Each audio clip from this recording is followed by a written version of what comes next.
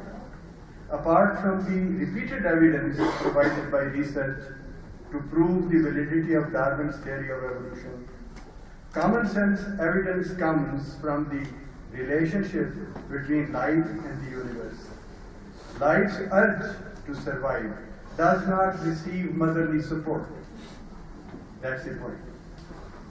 The life's urge to survive does not receive motherly support. The role of the universe may not always be hostile, but it is never motherly. It can at best be called indifferent. The young ones of a life form, like any child, animal child which is born. A young one of a life form cannot survive without the support of their parent or without extreme and painful effort. Only a wishful myth can narrate a story of extraordinary or supernatural support. It actually does not happen. Every life form that is in the nature, society to protective ایک خزانہ ہے نا protection کا, لیکن اس میں بھی میرے گھر کے باہر ایک آدمی رات کو ابھی 5 دن پہلے کا انتہائی میرے ذہن پہ اس کا بوجھ ہے. وہ میں واک کر رہا تھا اپنے گھر میں, ایک دم مجھے آواز آئی ایک بہت ہیوی کسی چیز کے گرنے کی اور رگڑ کے کسی چیز کے جانے کی. میں جلدی سے باہر نکلا, میرے ذہن میں تھا کہ کوئی لڑکا گر گیا ہو گیا کچھ. I saw the bike was about 50 to 60 feet from a person who was far behind پڑا ہوا تھا. When I went to him, I saw that he was bleeding with a flood of a pool of blood around him, اور gas کر رہا تھا اس وقت آخری سانسوں میں. اس کے برین کو سیدھی انجری ہوئی تھی, اور اس انجری کی وجہ nobody will, ابھی اس کے بعد جو کچھ ہوا وہ اتنا پیتھیٹک ہے. اسی وقت ہم نے فون کیا, nobody responded, پر اتفاقاً ایک پیٹرول گاڑی آ گئی. ہم نے ان کی منتیں کی کہ کیونکہ یہ کافی فربا نوجوان تھا 30-32 سال کا, کہ یہ اٹھا کے مجھے میری گاڑی میں نہیں ڈال سکتا, ہمارے جسے میری مدد کرو, اس کو لے جاؤ, یہ بچ جائے گا. For 1.5 hours, police people and the people who had gathered kept arguing کہ یہ بچے گا کہ نہیں بچے گا, but they never took him till he died. وہیں پہ, and then people took him کہ جی اس کو چلو جی بات سو کو ڈھونڈو. اور یہ جو ایک ایٹیچیوڈ ہے یہ ہم ہر جگہ دیکھیں. پھر وہ ابھی آپ نے پڑھا کہ پولیٹیکل کسی جلسے میں آپس میں تکرار ہو گئی, وہاں فائرنگ کر دی, 2 بچے مر گئے, ایک جو تھا وہ تڑپتا رہا, وہاں منتیں کرتا رہا, تڑپتا رہا, وہاں کسی نے نہیں اٹھایا. Where the political leaders of Pakistan, the workers and politicians, جو بھی ہوتے, they were looking at it, لیکن ان کو کسی نے یہ فیل نہیں. یہ جو اینیمل لیول کی, یہ میں ایسے کہتا ہوں یہ اینیمل لیول کی سوسائٹی ہو گئی ہے, جس میں انوائرمنٹ انسان کی ایک دوسرے کو کہ میں انڈیویجول ہوں, مجھے بھی تیری مدد چاہیے, تجھے میری یہ مدد چاہیے, یہ فیل ختم ہو گئی. تو اٹس اے جنگل سوسائٹی. جیسے شیر جب ایک ہرن کو پکڑ لیتا ہے باقی ریوڑ دوڑ جاتا ہے, nobody stops. Maybe only the mother is for a while worried, اور وہ بیچاری پیچھے ہٹنے کی کوشش کرتی ہے اسے بچانے کی, لیکن اور کوئی نہیں آتا. تو ایک ہیومن سوسائٹی جو گرو نہیں کی یا خراب ہو گئی ہے, اس کا یہ حال ہوتا ہے کہ وہ اپنے سامنے مرتے ہوئے آدمی کو بچاتی نہیں. تو this is where nature comes as indifferent force, and the young ones are protected only by the mother or with their own effort. تو یونیورس ایک انڈیفرنٹ ریالٹی ہے جس میں ہم سروائیو کرنا چاہتے ہیں. Survival needs appropriate response to the forces that threaten our support. That means a support That means a response quick enough and accurate enough to defeat the threat or to utilize the support. Sensory contact of life with the environment produce more and more complex sensory systems with the formation of brain. But with all its efficiency of response, the animal brain could not combat the powerful combinations of factors which we call nature. The countless entities like other animals and elemental forces of the inorganic world. Many a species was wiped out en masse to become fossils and fuel. Life succeeded in its effort to keep its presence on the planet, but its losses have been massive, and there was no and is no certainty that it will continue to keep its presence. It needs for its survival and ability to adapt to nature, if not overcome it. That means an ability to not only defend, but even sometimes to preempt. If we give a closer look to things and matters around us, we find that there are systems or patterns everywhere. One may or may not be pleased with these systems and patterns, but they are inevitable. Even the worst chaos has a pattern, what we may call a method in madness. We perceive this phenomenon of patterns in our society, in the world, in the skies, and as far as we can see, what we call order or pattern in the universe seems to operate on the principle of hierarchy of power. Willingly or otherwise, everything and entity functions under or above another. Every entity works under or above the other, which seems to be determined by the power factor. Power results from energy which permeates the universe. Every entity has a measure of energy which gives it its place in the hierarchy. Energy exists in diverse forms, from light to mass to intelligence. In the inorganic phase of existence, and before life came, larger units of energy dominate as we see them. They dominate through mass movement combination. Smaller units only follow. Adaptability, therefore, is the corresponding property of existence in this relationship. Even after the living phase of existence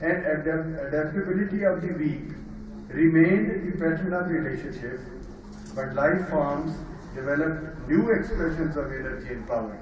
Kindly see my point,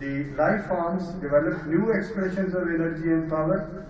Although physical power decided in most of the cases, adaptability emerged as a tool of survival. It can be argued that the planets were a form of adaptability of inorganic matter, that they adapted to the greater power of their stars. Planets evolved as if they are adapting themselves to the greater power of the stars. But life's adaptability evolved a different pattern. This is our argument, that life is growing into a compulsion to freedom. While planets could not move to other options, the living organisms developed the efficiency to move to less harsh environment. Their ability is to absorb energy through metabolic processes, to multiply and to evolve toward greater efficiency were new features. These faculties brought them greater freedom to manipulate their relationships. But adaptability to stronger systems and stronger entities remained their decisive mode of survival. Darwin discovered this principle of fitness in the survival struggle of his species. Fitness means ability to meet a requirement. Almost all forms of life adapt to their environment. But pre-intelligent life adapted only through instinct. Lower animals do it, through instinct. It's a slow process of learning. It's a slow process of learning, that is emphasis. The living organism comes in contact with the surrounding reality, responds randomly, makes a mistake, responds again with some hesitation and some improvement, but fails again. Its nervous system, or brain in more developed animals, gradually develops a habit pattern which evolves into instinct and is recorded in the genes for transfer to the pedigree. In contrast to the slow instinct building and reflex building process, conditions on the planet Earth always change more briskly, making it impossible or very difficult for the less intelligent life forms. Countless factors ranging from a falling meteor or cosmic rain to surges on the sun, countless these factors can influence the atmosphere of our planet.